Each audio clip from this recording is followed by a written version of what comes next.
حبايبنا طلبة الصف الثالث الثانوي، السلام عليكم ورحمة الله وبركاته. حبايبي عملنا لكم كورس تأسيسي صغير كده عشان نعرف حضرتك كل الأساسيات اللي انت محتاج تبدأ بيها. مستر احنا عايزين نعرف المنهج بتاعنا عبارة عن ايه، بيتكون من ايه، بيبدأ امتى، بيخلص امتى. تعال نجاوب على الأسئلة كده واحدة واحدة. مبدئيا يا باشمهندس، الإحصاء ملهاش أي علاقة بالرياضة اللي انت درستها في أولى ثانوي أو في ثانية ثانوي. الموضوع فيها مختلف خالص. ومش هي برضو الاحصاء بتاعت ابتدائي ان انا رميت حجر نرد وان انا رميت قطعه نقود، لا الموضوع فيه شغل شويه، بس مش هيوصل للصعوبه بتاعت الرياضه اللي كانت موجوده في اولى وثانيه ثانوي، لا الموضوع ابسط بكتير يعني. طيب في فرصه كويسه قوي للطالب الادبي انه يقدر يجيب ال 60 من 60 في الماده دي. الماده بتاعتنا يا باشمهندس عباره عن 12 درس.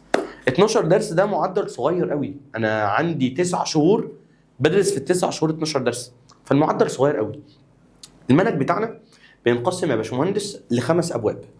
الباب الاول بيتكلم عن حاجه اسمها الارتباط، الباب الثاني بيتكلم عن حاجه اسمها الساق والاوراق والرباعيات وما تتخضش من المسميات، الباب الثالث بيتكلم عن الاحتمالات، الباب الرابع بيتكلم عن التوزيع، الباب الخامس بيتكلم عن التوزيع الغير طبيعي والكشف في الجدول. دول الخمس دروس، دول الخمس ابواب اللي موجودين عند حضرتك يا باشمهندس. طيب يا عم المستر، دول 5، حضرتك بتبدا امتى وبتنتهي امتى يا مستر؟ باشمهندس احنا بنبدا مع بعض بامر الله من يوم 1/9. من يوم 1/9 بنبدا نشتغل انا وانت مع بعض على المنهج بتاعنا. المنهج بتاع حضرتك يا حبيب قلبي ملوش علاقه للمره الثانيه بالرياضه اللي كانت موجوده عند حضرتك في اولى وثانيه ثانوي، يعني خرجها من دماغك وما تربطش ده بده. المنهج بتاعك كويس، انا مش طالب منك يا باشمهندس غير حاجه واحده، ان انا على مدار السنه ما فوتش ولا حصه، على مدار السنه ما يقعش مني ولا واجب. زي الفل، مش هينفع تحضر حصه من غير واجب، مش هينفع تحضر حصه من غير امتحان. انا وانت بادئين السنه مع بعض واحنا متارجتين ال 60 من 60 بامر الله. طيب بص يا حبيبي، احنا هنبتدي المنهج بتاعنا بامر الله يوم 1/9. من يوم 1/9 لحد يوم 1/10 احنا بنخلص الباب الاول. بعد ما بنخلص الباب الاول بنعمل عليه حصه مراجعه جميله كده. بعد ما بنعمل حصه المراجعه دي يا باشمهندس بتاخد عليه امتحان شامل. الباب الاول عليه في الامتحان بتاع اخر السنه حوالي 7 درجات، فلازم يكون متظبط كويس قوي. بعد كده يا دكتور بنخش على الباب الثاني وبنعمل نفس اللي عملناه في الباب الاول والثالث والرابع وهكذا. طيب قبل ما تبدا السنه بتاعتك انا عايز الفت نظرك لحاجه يا دكتور. الباب الاول من الابواب السهله قوي، الباب الثاني برضو من الابواب السهله ما عدا اخر درس فيه هو اللي صعب، هو اللي يحتاج منك مجهود ويحتاج منك شغل. الباب الثالث من وجهه نظري انا كمدرس ان انا بشوفه سهل، بس من وجهه نظرك انت كطالب هتشوفه صعب، لان الباب الثالث ده يا دكتور مليان احتمالات، بيتكون من تقريبا 14 قانون، ففي شغل كتير قوي محتاج منك انت مش مني انا مني انا هقدر اشرحه والموضوع فيه هيبقى كويس، بس هيتعبك انت شويه في المذاكره. زي الفل. الباب الرابع يا دكتور من الابواب الثقيله اللي فيها شغل، اللي هتحتاج شغل مدرس مش شغل طالب، تحتاج مننا شغل ومجهود جامد قوي. الباب الخامس لو مجرد ما انا اعلمك ازاي تكشف في الجدول وازاي تقدر تطلع الارقام من قلب الجدول، الموضوع مش هيبقى صعب. ان شاء الله ان شاء الله هنبدا مع بعض يا باشمهندس النهارده تاخد كل الاساسيات اللي انت محتاجها. ابدا معايا كده وسمي الله وتعالى واحده واحده. يلا نسمي الله ونبدا انا وانت مع بعض يا حبيبي. عشان نظبط الاساسيات تعالى ناخدها كده مع بعض من الاول. في شويه مصطلحات احنا كنا سمعناهم قبل كده زي المدى والوسيط والوسط والمنوال، تعال افكرك بيهم كده واحده واحده. اولا يا حبيبي عندنا حاجه اسمها الوسط الحسابي. ايه يا عم المستر الوسط الحسابي ده؟ قال لي ببساطه حبيبي الوسط الحسابي هو مجموع، والعلامه دي هتشوفها كتير، العلامه دي اسمها مجموع، هو مجموع القيم على عددها. فانا زيك بسال هو يعني ايه مجموع القيم على عددها يا عم المستر؟ قلت للطالب سمي الله وتعالى واحده واحده. لو انا قلت لك اوجد الوسيط للسبعه والعشره والثلاثه وال12 والخمسه والتسعه والواحد، اوجد الوسط الحسابي للقيم الاتيه. حضرتك يا دكتور عشان تجيب الوسط الحسابي هتخش معايا واحده واحده. الوسط الحسابي يا عم المستر بنرمز له برمز س بار، س وعليها شرطه، ده رمز الوسط الحسابي. يعني وانا وانت بعد كده بنحل مع بعض، لما اقول لك يا حبيبي اوجد الوسط الحسابي هتخش تعمل لي س تحط عليها خط من فوق، س بار يعني الوسط الحسابي. طب يلا يا عم المستر هو الوسط الحسابي بيساوي ايه؟ انا وانت واحده واحده كده. الوسط الحسابي مجموع القيم على عددها، الوسط الحسابي مجموع القيم على عددها. فتعالى انا وانت نجمع القيم. يا عم المستر انا هجمع 7 زائد 10 زائد 3 زائد 12 زائد 5 زائد 9 زائد 1 على عددهم. يعني ايه على عددهم؟ قال لي 1 2 3 4 5 6 7، يبقى هجمع كل دول واقسم على 7. تعالى انا وانت نجمع بدماغنا، نجمع بالاله، انا مش فارقه معايا، المهم تكون عارف الطريقه. تعالى يلا يا دكتور نجمع واحده واحده. اجمع معايا يا عم المستر يلا. لما نيجي نجمع 7 و10 17 و3 20. 20 و12 يبقى 32 و5 37 و10 47. يبقى 47 على السبعه. اروح جاي واخد آلتي واقول لها يا عم الآلة اتفضل يا مستر عايز ايه؟ انا عايز 47 على السبعه. قالت لي 6 و7 من 10. انا باخد رقم واحد بس بعد العلامه يا دكتور، فاقول له كده الوسط الحسابي عباره عن 6 و7 من 10. كده يا باشمهندس انا وانت فهمنا يعني ايه الوسط الحسابي. الوسط الحسابي مجموع القيم على عددها. يلا معايا كده، الوسط الحسابي مجموع القيم على عددها. طيب ممكن يحور في السؤال وعندك في المنهج ومهمه جدا لازم تكون عارفها. ايه يا عم المستر؟ يجي يقول للطالب اذا كان الوسط الحسابي للقيم هو 8. هو الراجل راح حسب الوسط الحسابي لأن الوسط الحسابي عبارة عن 8. طب وبعدين؟ وعدد القيم هي 7 فإن مجموع القيم. ولو انت مغمضين لو هو عايز الوسط الحسابي مجموع القيم على عددها. طب تعالى هنا كده بالراحه، هو عايز منك الوسط الحسابي؟ لا يا مستر، ده هو مديني الوسط الحسابي، ده هو بيقول لي اتفضل اذا كان الوسط الحسابي بكذا يعني انا يا مستر معايا الوسط الحسابي. لو معاك الوسط الحسابي اضربه ما تقسمش. مش انت كنت بتقول مجموع القيم على عددها؟ ده لو انت عايز تجيبه. طب لو هو موجود معايا، لو الوسط الحسابي موجود معايا، انا هضرب يا حبيبي الوسط الحسابي في عدد القيم. يعني هقول له مجموع القيم كده وانا مغمض بيساوي 8 في 7، يعني القيم دي كان مجموعها كام يا حبيب قلبي؟ 56.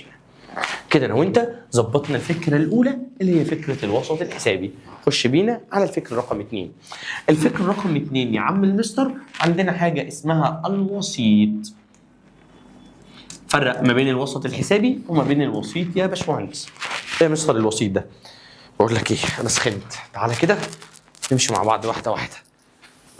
بص يا حبيبي، بص يا حبيبي، معنى كلمه وسيط يا باشمهندس يعني الحاجه اللي موجوده في النص. يعني انا عايز اوجد الحاجه اللي موجوده في النص. مش فاهم؟ يعني انا قلت لحضرتك انا معايا ترابيزه 2 3 4 5 6 7. احنا معانا 7 ترابيزات. ممكن تقول لي يا باشمهندس مين الترابيزه اللي موجوده في النص؟ حضرتك هتخش تقول لي ما تيجي نطير ده مع ده، تعالى نطير ده مع ده، تعالى نطير ده مع ده. مستر هي دي الترابيزه اللي موجوده في النص وهو ده الوسيط يا باشمهندس. بس قبل ما انا وانت حبيبي نطير الاول والاخير بالمنظر ده، لازم انا وانت نرتب القيم من الصغير للكبير. انا ما اقدرش اجيب الوسيط والقيم مش مترتبه. فتعالى معايا، انا هدي لك شويه قيم: 17 12 6 1 29 5 8 1 2 3 4 5 6 7. 7 قيم اهو. تعال انا وانت بقى نجيب للقيم دي الوسيط. قبل ما اجيب الوسيط لازم اخش انا وانت نرتب من الصغير للكبير. وسيط يعني ترتيب الاول. فتعال نرتب من الصغير للكبير. اقل هذه القيمه مستر هي الواحد. ايه يعني نرتب ترتيب؟ اقل هذه القيمه مستر هو الواحد. تمام. يلي الواحد، بعد الواحد في ايه يا حبيبي؟ بعد الواحد الخمسه. تمام. بعد الخمسه السته. تمام. بعد السته الثمانيه. بعد الثمانيه ال 12. بعد ال 12 شخبط بس على اللي احنا خلصناه كده، الستة وال 12. بعد ال 12 ال 17. وبعد ال 17 ال 29. كده القيم بتاعتي اترتبت من الصغير للكبير. الوسيط يعني انا عايز اجيب الحاجه اللي في النص. مين الحاجه اللي في النص؟ 1 2 3 4 5 6 7. دول 7 ارقام. لو انت عايز تجيب اللي موجود في النص على طول زود 1 واقسم على الاثنين، ودي هديه مني ليك بدل ما تقعد تطير كده وكده، لان ممكن تكون الارقام كبيره، ممكن يكون 29 رقم، ممكن يكونوا 59 رقم. زود 1 واقسم على الاثنين. مش فاهم؟ بالراحه. هم كام رقم؟ كام؟ 7 صح كده؟ ادي 1 2 3 4 5 6 7. هم 7 ارقام. ممكن نزود 1. 7 1 8. اقسم على الاثنين. 8 على الاثنين فيها الاربعه، يبقى هو رابع عدد. عد معايا: 1 2 3 4. يبقى الوسيط بالنسبه لنا هو 8. دي فيها اي مشكله كده يا حبيب قلبي؟ طب تعالى كده بالراحه. لو انا معايا القيم بتاعتي كانوا 11 قيمه، تقدر تجيب لي الرقم اللي موجود في النص؟ 11 يا مستر قلت لي زود 1. 11 لما ازود 1 يبقوا 12. اقسم على الاربعه، هقسم على الاثنين. 12 على الاثنين فيها السته. هعد سادس عدد واروح اخده. في اي مشكله كده يا باشمهندس؟ في مشكله. المشكله بقى يا باشمهندس اللي هتظهر معانا لو احنا جينا نجيب الوسيط والارقام كانت زوجيه. يعني ايه؟ تعالى كده معايا واحده واحده. بص يا حبيبي، انا هقول لحضرتك اوجد الوسيط، فانت هتقول لي ماشي زي الفل. الوسيط لايه يا عم؟ الوسيط للخمسه وللسبعه وللاثنين وللثلاثه وللواحد وللسته وللتسعه. 1 2 3 4 5 6 7 ونحط رقم تاني يعني ماشي، وال10 وال15 وال17. تعالى كده، احنا اتفقنا عشان نجيب الوسيط بنرتب من الصغير للكبير. تعال نرتب الاول. اقل هذه الارقام هي الواحد، بعديها الاثنين، بعديها الثلاثه. ادي خلاص الواحد والاثنين والثلاثه، مفيش اربعه يبقى ناخد الخمسه. بعد الخمسه الست، بعد السته السبعه، بعد السبعه مفيش 8 بس في 9 10 15 17. زي الفل زي الفل. احنا عايزين ناخد الحاجه اللي موجوده في النص. مستر ما تيجي نعدهم كده: 1 2 3 4 5 6 7 8 9 10. هم 10 ارقام. حضرتك قلت لي عشان تعرف اللي في النص بتزود واحد وتقسم على الاثنين. طب 10 لو زودت واحد 11. 11 قسمت على الاثنين بقت 5 ونص، فما بقتش نافعه يا باشمهندس. امال اعمل ايه يا عم المستر؟ واحده واحده كده يا حبيب قلبي.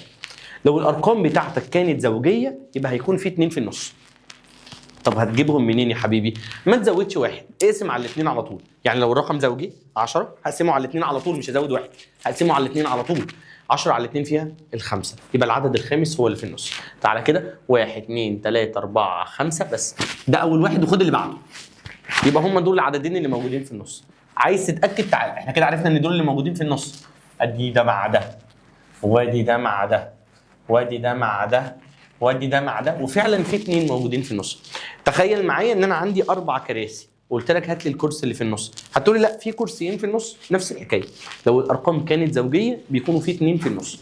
طب الاثنين اللي في النص دول احنا بنعرفهم منين؟ بناخد الرقم نقسمه على الاثنين وناخد اللي بعده. يعني لو 10 على الاثنين فيها الخمسه، يبقى خامس عدد وسادس عدد. طب لو كانوا 6 اقسم 6 على الاثنين يديني 3، يبقى ثالث عدد ورابع عدد، وهكذا. هجمع واقسم على الاثنين، اجمع العددين واقسم على الاثنين. 6 و7 13 على الاثنين يبقى الناتج 6 ونص. لا ممكن واحده ثانيه. تعالى كده واحده ثانيه. انا بقول لحضرتك انا عايز الوسيط ل7، انا هكتبهم مترتبين بقى: ل7 و8 و12 و15 و17 و22 و27 1 2 3 4 5 6 7 و30. ادي 8. هم دلوقتي كام رقم؟ 8. زوجي ولا فردي؟ زوجي يا مستر. حضرتك قلت لي اقسم على الاثنين على طول. طب ما زوجي، حضرتك قلت لي اقسم على الاثنين على طول. فاخش انا وانت، دول 8 اقسم على الاثنين 4 وخد اللي بعده 5، يبقى الرابع والخامس هم اللي في النص. 1 2 3 4 5 هم دول. اجمع واقسم على الاثنين، لو عددين بجمع واقسم على الاثنين، لو عددين بجمع واقسم على الاثنين.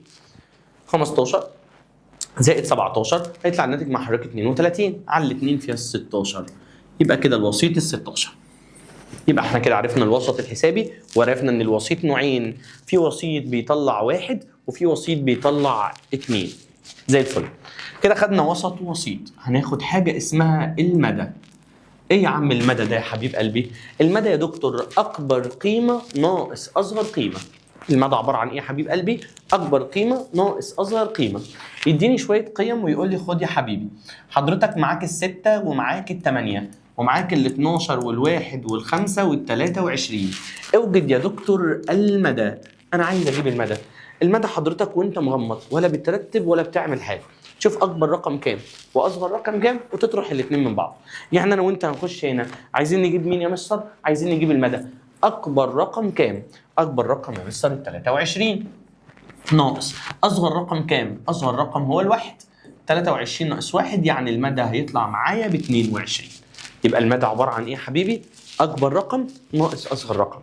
طب ما تمسك قلم وتجرب، ولا اقول لك استنى ناخد واحده كمان على المنوال وبعد كده تحل مساله تجيب لي فيها كل حاجه. يلا يا عم المس امشي معايا. ايه هو المنوال؟ ودي الحاجه الاخيره في المقاييس الاحصائيه. ايه هو المنوال؟ قال لي المنوال ببساطه هو القيمه الاكثر شيوعا. ما فهمتش؟ اكتر عدد بيتكرر. شوف اكتر عدد هيتكرر ايه وخده. طب لو ما فيش عدد بيتكرر يبقى ما فيش منوال. يعني انا معايا 6 و8 و5 و8 و7 و6 و8 و4 و2. الارقام باينه قدامك ولا بترتب ولا بتعمل حاجه. اكتر رقم بيتكرر. حضرتك هتبص مستر الستة بتتكرر. جميل. طب يا مستر ده التمانية بتتكرر. طب انت خدت بالك من كلامي؟ انا قلت لك اللي بيتكرر ولا قلت لك اكتر رقم بيتكرر؟ لا، حضرتك قلت لي اكتر رقم بيتكرر. طب مين اكتر رقم بيتكرر مع حضرتك هنا يا حبيبي؟ 6 اتكررت مرتين، الثمانية اتكررت 3، يبقى المنوال يا حبيب قلبي عبارة عن الثمانية. دي فيها اي مشكله كده يا دكتور؟ يبقى بالترتيب: الوسط الحسابي مجموع القيم على عددها. الوسط الحسابي مجموع القيم على عددها. الوسيط برتب الاول واخد اللي في النص. لو عددين بجمع واقسم على الاثنين، لو عددين بجمع واقسم على الاثنين. كده خدنا وسط ووسيط. المدى اكبر قيمه ناقص اصغر قيمه، والمنوال الرقم اللي بيتكرر. هتاخد مساله بقى دلوقتي تسمي الله وتحلها وتقول لي الدنيا فيها ايه. امسح بقى يا عم الكلام ده وخد لي انت مساله لوحدك وحلها وقول لي الدنيا فيها ايه. سمي الله كده يلا، وامسك ورقه وقلم وابدا اطبق معايا بمثال. المثال بتاعي بيقول ان احنا معانا 2.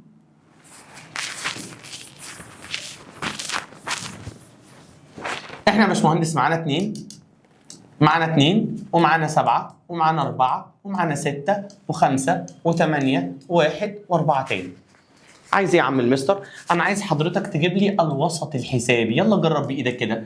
وبعدين يا مستر عايز حضرتك تجيب لي الوسيط. زي الفل. طب وبعدين يا مستر عايز حضرتك تجيب لي المدى وعايز حضرتك تجيب لي المنوال. كل ده يا مستر؟ يا عم انت قد الدنيا. سمي الله يلا وخش حل. هسيبك دقيقتين هاخد بقي شاي تكون خلصتها.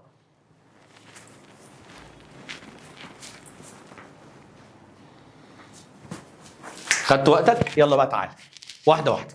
اول حاجه حبيب قلبي حضرتك هتجيب الوسط. المفروض دي الوسط يعني الوسط الحسابي. الوسط الحسابي هي مجموع القيم على عددها. فهنعمل شرطة كسر. 2 زائد 7 9. 9 و4 13. 13 لما نحط عليها 6 19 و5 24 و8 32 33 33 و4 37. على عددهم 1 2 3 4 5 6 7 8. لا تاني كده 1 2 3 4 5 6 7 8. يبقى 37 على 8. باخد الآلة بتاعتي واحدة واحدة وأقول لها يا ست الآلة 37 على 8. الآلة ردت عليا قالت لي 4.6. ده الوسط الحسابي. هنخش بعد كده على الوسيط. عشان اجيب الوسيط يا مستر ارتب واخد اللي في النص. يلا انا وانت نرتب يا حبيب قلبي. هنرتب اول رقم، معلش انا هرتب تحت تكون واضحه. اول رقم الواحد، بعدين الاثنين، مفيش 3 بس في 4. مستر ده في 4 تانية خليها وراها عادي. يلا بعد كده الخمسة، يلا بعد كده 6، بعد كده 7، بعد كده 8. عد معايا 1 2 3 4 5 6 7 8. مستر زوجي. واحنا بنجيب الوسيط نقسم على الاثنين على طول. لو فردي بزود 1 واقسم على الاثنين، لو زوجي بقسم على الاثنين على طول. مين اللي في النص يا مستر؟ 8 على 2 فيها ال4. 1 2 3 4 يبقى الرابع والخامس. اجمع واقسم على الاثنين. كده احنا جبنا الوسيط. يلا المدى اكبر قيمه ناقص اصغر قيمه. اكبر قيمه ناقص اصغر قيمه. المنوال الرقم اللي بيتكرر اللي هو ال4. كده انت فهمت؟ وسط حسابي، وسيط، مدى، ومنوال. زي الفل كده حبيب قلبي، زي الفل يا عم المستر. اللي احنا محتاجينه بعد كده يا دكتور هي المقارنه بين الاعداد. ايه موضوع المقارنه بين الاعداد دي بقى يا مستر؟ عشان الموضوع فيها شكله كبير. ايه موضوع المقارنه بين الاعداد؟ تعال انا وانت واحده واحده نقارن بين الاعداد. نمسح كله بقى ونخلص. تعال نقارن انا وانت بين الاعداد. عشان عندنا سؤال مهم جدا بيجي في الباب الاول يعلم الطالب يقارن بين الارقام. بالراحه الموضوع مش صعب. انا هقول لحضرتك دلوقتي ان انا معايا 12 من 100. زي الفل. والناحيه الثانيه هقول لك يا باشمهندس ان انا معايا 9 من 10. طب ايه رايك بقى مين الكبير؟ ال 12 من 100 هي الكبيره ولا ال 9 من 10 هي الكبيره؟ بس انت بتهزر. دي 12 ايوه ودي 9 اكيد يعني يا مستر بديهيا ال 12 اكبر. غلط. ليه؟ حبيبي احنا لما بنيجي نقارن يا دكتور بنشوف اصغر عدد فيهم كام وبنشتغل عليه. انا مش فاهم دول كام رقم يا حبيبي بعد العلامه؟ دول رقمين. دول كام رقم بعد العلامه؟ رقم واحد. فحضرتك هتخش معزز مقرب. طالما ده رقم واحد يبقى انا هاخد رقم واحد بس من هنا. فهنخش يا مستر. اول رقم بعد العلامه هنا هو الواحد من 10. واول رقم بعد العلامه هنا هي التسعة من 10. ده 1 من 10 وده 9 من 10. يبقى مين الكبير يا عم الحاج؟ الكبير دلوقتي 9 من 10. يا مستر بس هي كانت 12 ما كانتش 1. ما انا قلت لك بقى طالما ده عدد واحد يبقى انا باخد عدد واحد من هنا. طب تعالى واحده تاني واحده تاني. انا هقول لحضرتك معايا 7 5 4. طب والناحيه الثانيه معاك كام؟ معايا 6 3. انا معاك يا مستر وجاهز واحده واحده. مين الصغير فيهم؟ دول 3 ارقام، دول رقمين، يبقى احنا هنشتغل يا مستر كله رقمين. يلا يا عم نشتغل كله رقمين. رقمين بعد العلامه اهم، رقمين بعد العلامه اهم. هنا في 75 ايوه، وهنا في 36 زي الفل. الاكبر بقى ال 75 ولا ال 36؟ ال 75 يا عم المستر، يبقى هو ده العدد الكبير. يبقى حضرتك بتقارن ما بين الارقام يا حبيب قلبي، وحضرتك بتقارن ما بين الارقام لازم ابص على العلامه، في هنا كام عدد وفي هنا كام عدد عشان اعرف اقارن. ماشي. ايه تاني يا مستر عايزني اركز فيه؟ عايز حضرتك تركز يا حبيب قلبي، عايز حضرتك تركز يا حبيب قلبي على حاجه في منتهى الاهميه، هي حل المعادلات. هو انا ازاي بقدر احل المعادلات؟ لا انا مش فاهم، تعالى انا وانت ندردش واحده واحده. انا بتكلم مع طالب ثالث ثانوي، حد كبير وفاهم وهيفهم الكلام. انا لما باجي احل معادله يا مستر، المعادله بتتكون من نوعين، في معادله من الدرجه الاولى وفي معادله من الدرجه الثانيه. مش فاهم يعني ايه معادله من الدرجه الاولى ويعني ايه معادله من الدرجه الثانيه؟ ببساطه خالص السين هي اللي هتحكم الموضوع. لو السين بتاعت حضرتك كان الاس بتاعها 1 يبقى المعادله دي من الدرجه الاولى. لو السين بتاعتك كانت الاس بتاعها 2 يبقى دي من الدرجه الثانيه. زي مثال بسيط، تعالى كده معايا واحده واحده، مثال بسيط خالص. انا قلت لك يا حبيبي ان انا معايا 2 س زائد 7 بتساوي 12، ومعايا يا حبيب قلبي 5 س ناقص 1 بيساوي مثلا 24، ومعايا س تربيع ناقص 5 س زائد 6 بتساوي 0، ومعايا س تربيع ناقص 9 بتساوي 0، ومعايا 3 كاف زائد 7 كاف زائد 2 زائد 6 كاف زائد 23 بتساوي 18.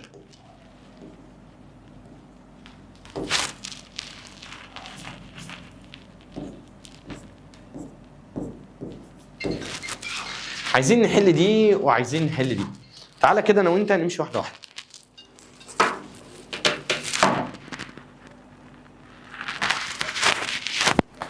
يلا عايزين انا وانت نمشي واحده واحده في حل المعادلات دي. نخش على المعادله الاولى. حضرتك قايل لي 2 س زائد 7 بتساوي 12. ببساطه كده السين بتاعتك الاس بتاعها كام؟ الاس بتاعها 1. يبقى دي معادله من الدرجه الاولى. المعادله اللي من الدرجه الاولى دي بتتحل ازاي يا عم المستر؟ حضرتك بتخش تودي السبعه بعكس الاشاره. انا عارفك هتفهم الكلام ده بسيط، بس احنا بنراجع مع بعض. بتودي السبعه بعكس الاشاره، فاصبحت مع حضرتك ان ال2 س بتساوي 12. هودي السبعه بعكس الاشاره يبقى ناقص. ايوه كده عايزك فاهم معايا. 12 ناقص 7 يعني الناتج يطلع مع حضرتك يا حبيبي 5. بخش انا وانت معزز مقرب نقسم على الاثنين زي الفل. يعني السين هتطلع بكام يا مستر؟ يا اما 5 على 2 يا اما 2 ونص. وبالتالي نفس الكلام في المعادله اللي تحت. لو انا قلت لك 5 س ناقص 1 بتساوي 24 زي ما حضرتك بتتكلم فعلا، انا هودي الواحد بعكس الاشاره. فنخش انا وانت يا حبيبي نودي الواحد هناك بعكس الاشاره. فاصبحت معانا يا عم الباشمهندس ان ال5 س بتساوي 25. طبعا انت فاهم ال 25 جت منين؟ بعد كده هقسم انا وانت على الخمسه يا باشمهندس، يعني السين الواحده هيطلع قيمتها 5. تعالى بقى نخش على الجزء اللي جنبه. دي معادله من الدرجه الثانيه. طب انا عرفت منين؟ ما انا اتفقت معاك، احنا بنبص على السين، هي اكبر سين اسها كام؟ فالمعادله دي وانا وانت بنقراها س تربيع ناقص 5 س زائد 6 بتساوي 0. المعادله دي يا مستر من الدرجه الثانيه. طب بتتحل ازاي المعادله اللي من الدرجه الثانيه دي؟ كانت بتتحل بالتحليل. فانا جايب لك آلة وعايز اعرف حضرتك هو انت بتحلل ازاي على الآلة، وعشان خاطري لازم تتعلم تحلل على الآلة، لازم تتعلم تحلل على الآلة. طب احنا بنحلل على الآلة ازاي؟ والله معاك آلة حاسبة زي الفل، مش معاك بتنزل برنامج الآلة على التليفون زي ما انا عامل كده عادي. طيب بخش انا وانت، لو انا معايا آلة حاسبة هدوس مود 5. انا يعني همثل لك كده كروكي، وانت لو معاك آلة حاسبة هيظهر معاك الكلام ده على طول. لو انت معاك آلة هتدوس مود 5 3. مود 5 3. طب دي آلة على التليفون بتدوس ايه حضرتك؟ بدوس مود وبختار كلمة اي اكس تربيع بلس بي اكس بلس سي. بختار دي يا حبيبي حل متعددة الحدود من الدرجة الثانية. بدوس عليه هيفتح لي الثلاث خانات دول، سواء آلة حاسبة او آلة تليفون هيفتح الثلاث خانات. بتكتب ايه؟ السين تربيع قدامها 1 فبكتب 1 وادوس يساوي. هيخش لي هو اوتوماتيك على الخانه الثانيه. السين قدامها 5، لا يا حبيبي هي -5 فهكتب -5 وادوس يساوي، هيخش على الخانه الاخيره 6، هكتب 6 وادوس يساوي. خلصت كده؟ دوس لي بقى يساوي عشان يطلع لك الاجابه. قال لك اكس 1 يعني قيمه السين الاولانيه يا مستر بتساوي 2. هتدوس يساوي تاني عشان السين بيطلع لها قيمتين عشان هي من الدرجه الثانيه. وسين 2 يا مستر بتساوي 3. يبقى انا جبت قيمتين للسين، يا اما السين ب 2 يا اما السين ب 3. مش شرط تيجي سين، ممكن تيجي كاف. يعني بص معايا كده، كاف تربيع ناقص 4 كاف زائد 3. تعالى كده انا وانت من الاول. المستر قال لي هتدوس مود، ولو انا معايا آلة حاسبة مود 5 3. طب لو انا معايا آلة تليفون بدوس مود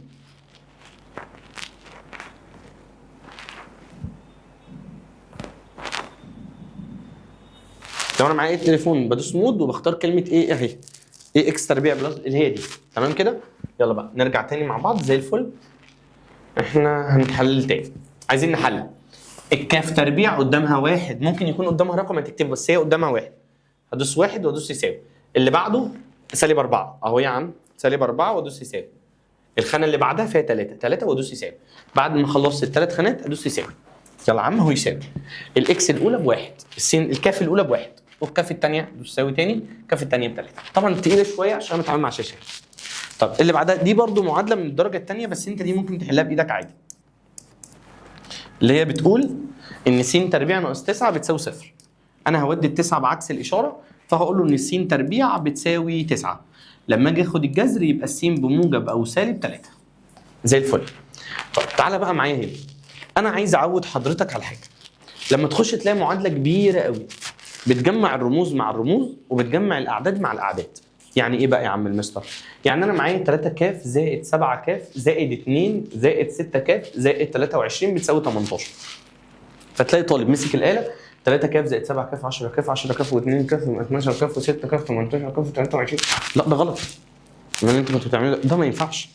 الصح ايه يا حبيبي؟ كل الكافات تتجمع لوحدها وكل الارقام تتجمع لوحدها. فتعال ده 3 كاف اهو وده 7 كاف يبقى كده 10 كاف. 10 كاف و6 كاف يبقى كده كل الكافات يا مستر 16 كافيه. كده الكافات كلها اتجمعت. اجمع الارقام هي كمان لوحدها، الرقم العدد لوحده. خش جمع العدد لوحده. 2 و23 يبقى التوتال كله يا مستر كده خلاص 2 و23 25. الكلام ده بيساوي 18. كده المعادله بقت زيها زي المعادله العاديه اللي احنا متعودين عليها. يلا يا عم المستر هنودي ال 25 بعكس الاشاره. يعني كده يا مستر 16 كاف بتساوي 18. ما نحسبها على طول بقى، احنا كبار احنا مش صغيرين. الاله دي بتعند معايا. امسح بقى. 18 ناقص 25 هيطلع -7. هقسم على العدد اللي جنب الكاف اللي هو ال 16 يعني التوتال -7 على 16. طيب عشان ابقى قفلت الكلام عن المعادلات وانا مطمن عليك، ساعه المعادله اللي هي عايزه تتحلل دي يا حبيبي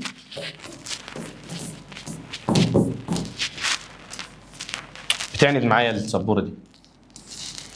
ساعات المعادله اللي هي عايزه تتحلل دي بتبقى محتاجه تترتب. يعني ساعات بيقول لحضرتك ان انت معاك 6 ن بتساوي مثلا 7 ناقص ن تربيع. ايه بقى يا مستر الشكل ده؟ حضرتك بترتب اي معادله تحط اللي عليه تربيع الاول، بعد كده اللي مش عليه تربيع، بعد كده العدد. فهرتبها النون تربيع دي في الاول، فاخد النون تربيع انقلها هناك تكتب في الاول يا نون تربيع. بعد كده اكتب وراها ال6 نون اهي جنبها على طول، والسبعه تروح هناك كده بيساوي 0. كده تتكتب هنا عادي. يبقى الاول انا وديت النون تربيع هناك بالموجب، بعد كده ال6 نون نزلت، السبعه راحت هناك فدول كده خلاص راحوا هناك فبنحط 0 وبنحللها عادي. يبقى المعادلات كام نوع حبيبي؟ المعادلات نوعين، يا اما معادله من الدرجه الاولى س اس 1، يا اما معادله من الدرجه الثانيه. طيب تعال نخش انا وانت على الفكره اللي موجوده بعد كده. يلا يا عم المستر خش معايا على الفكره اللي موجوده بعد كده. الفكره اللي موجوده بعد كده حبيبي حاجه اسمها الاحتمالات. تعال نبني الاحتمالات كده من الاول. لو انا قلت لحضرتك يا دكتور ان انا معايا صندوق به 4 كرات حمراء ماشي، و3 صفراء ماشي، و2 زرقاء زي الفل. الاول يا مستر احتمال ان تسحب كرة حمراء. رقم 2 حمراء او زرقاء. رقم 3 ليست حمراء. رقم 4 خضراء. الله تعالى نمشي واحدة واحدة. صندوق به 4 كرات حمراء، ادي 1 و3 صفراء و2 زرقاء، بتجمع كل الكور اللي معايا. يلا يا عم المستر، 4 و3 7، 7 و2 9، يبقى الكور كلها مستر عباره عن 9 كرات زي الفل زي الالماس. كده انا معايا 9 كور. اول سؤال، احتمال ان تسحب كره حمراء. اول حاجه بتعملها الرقم الكبير كله بيتكتب تحت. احتمال ان تسحب الكره حمراء، الكره اللي انا سحبتها دي احتمال ان هي تكون حمراء، فانا عندي كام كره حمراء؟ في 4 حمر، يبقى التوتال كله 4 على 9. طب بص اللي بعده، قال لك حمراء او زرقاء، او يعني بجمع، اوعى تنسى دي هنحتاجها على مدار السنه. او بجمع على طول. حمراء او زرقاء، في كام واحده حمراء؟ حمراء يا مستر 4. في كام واحده زرقاء؟ 2. انت اتفقت معايا ان تحت في 9، انا مش ناسي. حمراء وزرقاء، الحمراء 4 والزرقاء 2، يعني كله 7، كله 6. اللي بعده بيقول لك ايه بقى؟ ليست حمراء. فالطالب يقول لي بقى يعني ايه بقى ليست حمراء؟ ليست حمراء يا حبيبي يعني هو مش عايز الحمراء. يعني انا دلوقتي يا باشمهندس دخلت قدامي 10 كوبايات، فقلت انا مش عايز اول 3 كوبايات، يبقى انا هاخد ال7 التانيين. فانا لما اقول لك ليست حمراء يعني خد اي حاجه غير الحمراء. فهنخش ليست حمراء، انا مش عايز الحمراء، يبقى ممكن اكون عايز صفراء وممكن اكون عايز زرقاء، يعني 5 على 9. طب لو قال لي ليست صفراء، هخبي الصفراء واخد الاثنين التانيين. يبقى كلمه ليست بتخليني اخبي الحاجه واخد الاثنين التانيين. اللي بعده قال لي خضراء. في كام كره خضراء؟ مفيش خضراء اصلا. ده صفر يا حبيبي، ده حدث مستحيل. الصندوق فيه احمر، فيه اصفر، فيه ازرق، ما فيهوش اخضر. هتاخد اخضر ازاي؟ يبقى حدث مستحيل بس. يقول لك يا دكتور عند القاء حجر نرد منتظم وملاحظه الوجه العلوي. عايز ايه يا عم؟ انا في العربي مش قد كده يعني. رقم 1 احتمال ظهور عدد فردي. رقم 2 أولي. رقم 3 عدد أقل من الاثنين.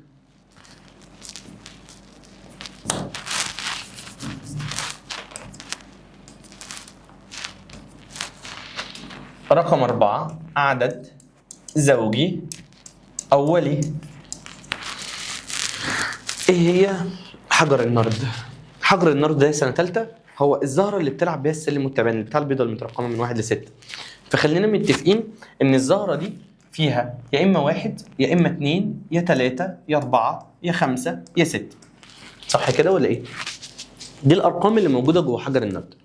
عشان لو انت مش حافظين الارقام الاوليه فانا عايز افكرك بيها بس. الارقام الاوليه هي الارقام اللي مش موجوده في جدول الضرب. لا مش فاهم. انا عارف الزوجي والفردي. الزوجي 2 4 6 8 10 12 وهكذا. الفردي 1 و3 ماشي زي الفل زي الفل. ايه هو الاولي ده؟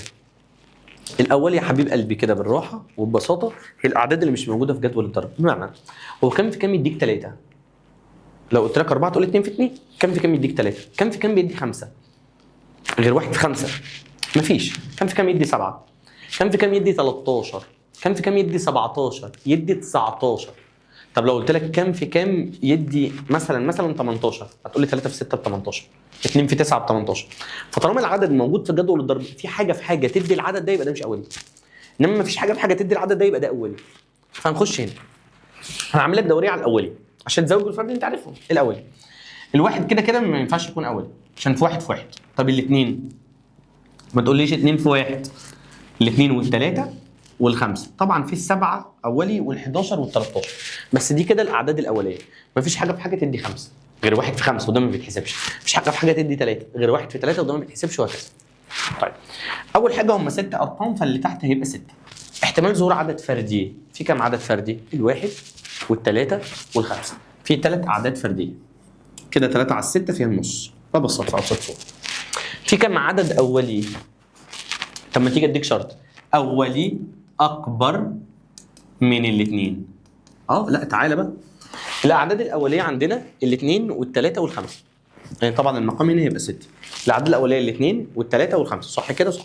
انا عايز اولي يكون اكبر من الاثنين، يبقى الثلاثه والخمسه عددين بس على الست فيها التلت. طب عدد اقل من الاثنين، في كام عدد اقل من الاثنين؟ اقل من الاثنين الواحد، يبقى 1 على 6. اللي بعده عدد زوجي ويكون في نفس الوقت اولي. زوجي واولي في نفس الوقت. طب ايه هي الاعداد الاوليه؟ 2 و4 و6. طب ايه هي الاعداد الزوجيه؟ الزوجيه 2 4 6. طب ايه هي الاولانيه؟ 2 و3 و5. يبقى بالراحه، انا عايز رقم يكون هنا وهنا في نفس الوقت. الزوجي 2 4 6. طب الاولي 2 و3 و5. مين الرقم المشترك اللي موجود هنا وهنا؟ مين؟ الاثنين. حلو كده. يبقى تقول 2 على 6؟ لا، ده عدد واحد بس المشترك ما بينهم. كم عدد؟ عدد واحد بس المشترك ما بينهم، يبقى 1 على 6. في اي مشكله كده حبيب قلبي؟ طيب تعالى انا وانت نكمل واحده واحده. قطعه النقود الجنيه، احتمال ظهور صوره ظهور كتابه بيبقى نص، ظهور صوره او كتابه نص. بس في سؤال حلو قوي عندك في المنهج، عايز افهمه لك كده بالراحه خالص تخش المنهج عارفه. يقول للطالب ايه؟ عند القاء قطعه نقود مرتين احتمال ظهور صورة في المرتين. تعال افهمك اللعبة واحدة واحدة.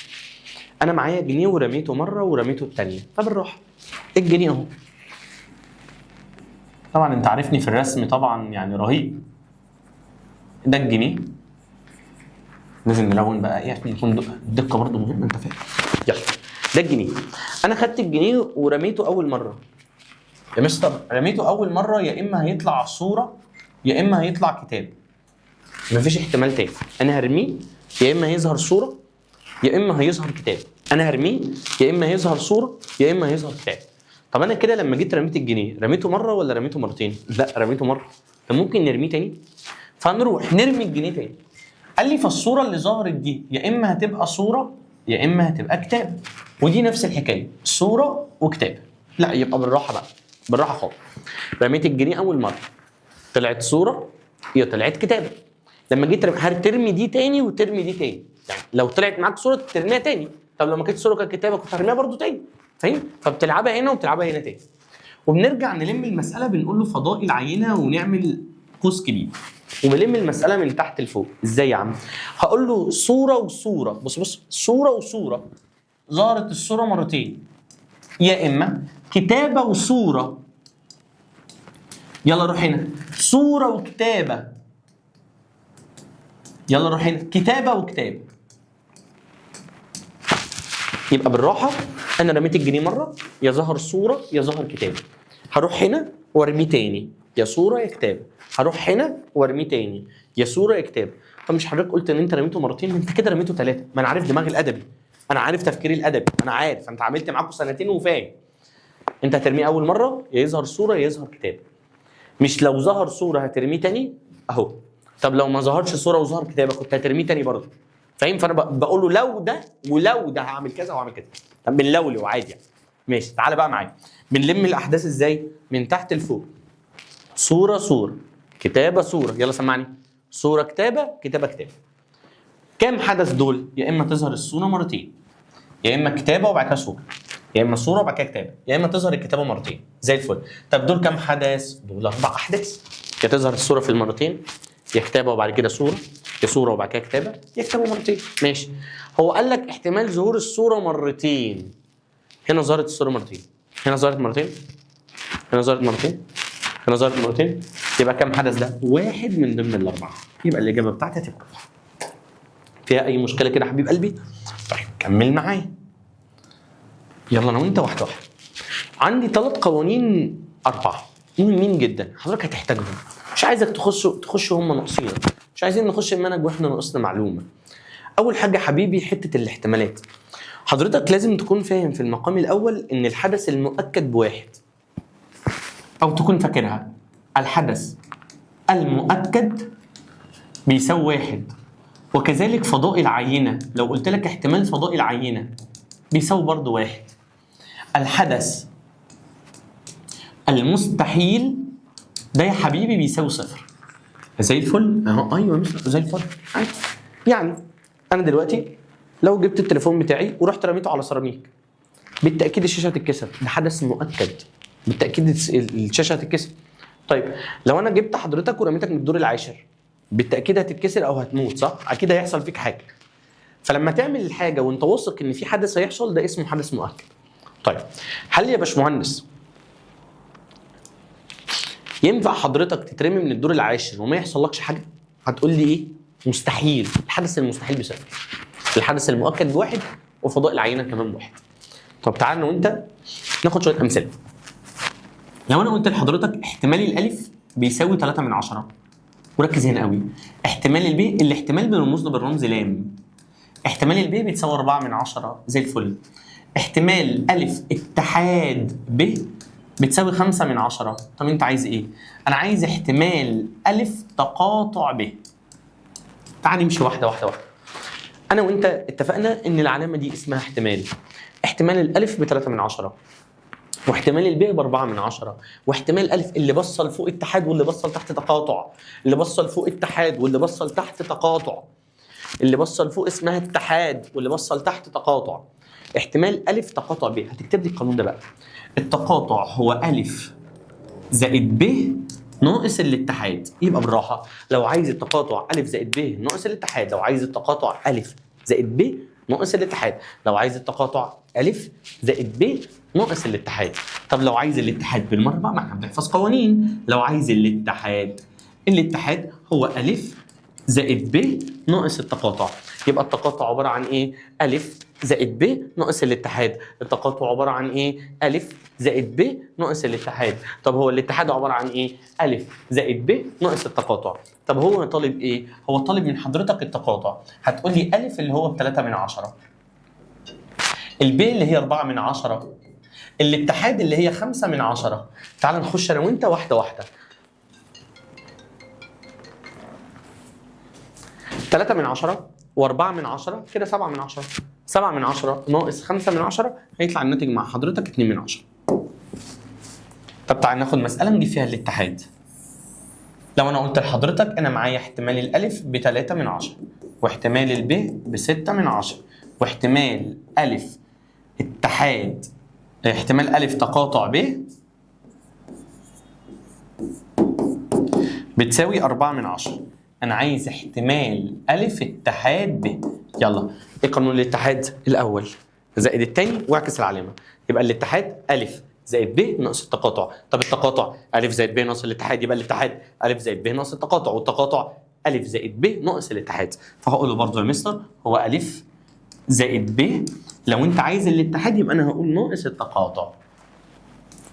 الالف بكام يا حبيب قلبي؟ الالف ب 3 من 10 زائد الب بكام يا حبيب قلبي؟ 6 من 10 ناقص التقاطع بكام يا حبيب قلبي؟ 4 من 10.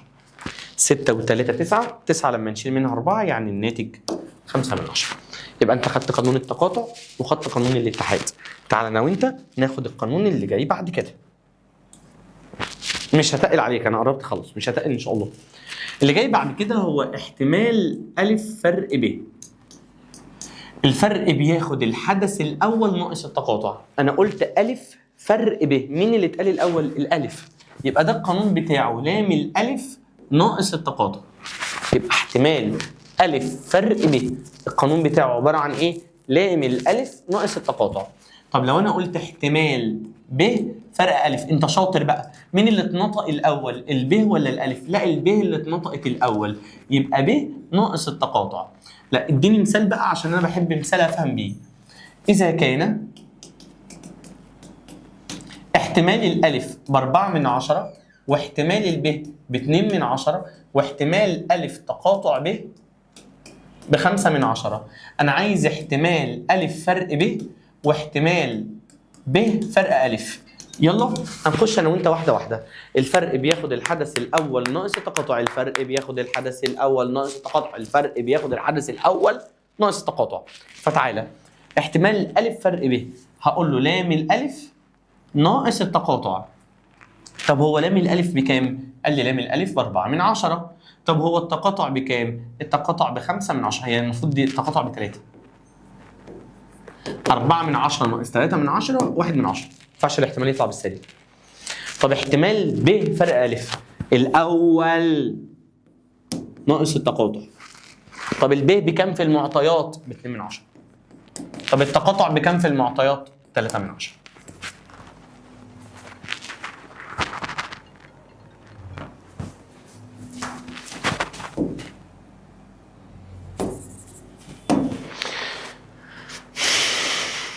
هقول لك معلومة صغيرة. لو أنا شفت في الجملة الحدثين متنافيان، هتقول لي إن التقاطع بيساوي صفر. يعني ألف وب حدثان متنافيان. جميلة قوي.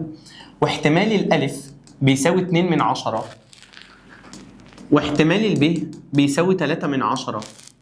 أنا عايز احتمال ألف اتحاد ب. أنا بتعود إن أنا في الرياضة أستفاد، فأنا دخلت واحدة واحدة. ألف وب حدثان متنافيان، فأنا ذهني بيحضر الحدثان المتنافيان مش جملة هتعدي. متنافيان يعني التقاطع بصفر. متنافيان يعني التقاطع بصفر. تاني، متنافيان يعني التقاطع بصفر. فخش أنا وأنت ألف وب حدثان متنافيان، يبقى التقاطع بتاعك بصفر، فاكتب جنبها ان التقاطع بيساوي صفر. احتمال الف اتحاد ب، انا وانت حافظين القانون. ايه قانون الاتحاد؟ لام الف زائد لام ب ناقص التقاطع. يبقى الاتحاد هو لام الف زائد لام ب ناقص التقاطع. لام الالف ب 2 من 10 ولام الب ب 3 من 10. والتقاطع ما احنا قلنا متنافيان يعني التقاطع بصفر. فهمت كده يا دكتور؟ 2 زائد 3 يبقى 5 من 10. يبقى انا مغمض الحدثان المتنافيان التقاطع بصفر. الحدثان المتنافيان التقاطع بصفر. اخر حاجه اسمها الساق والاوراق.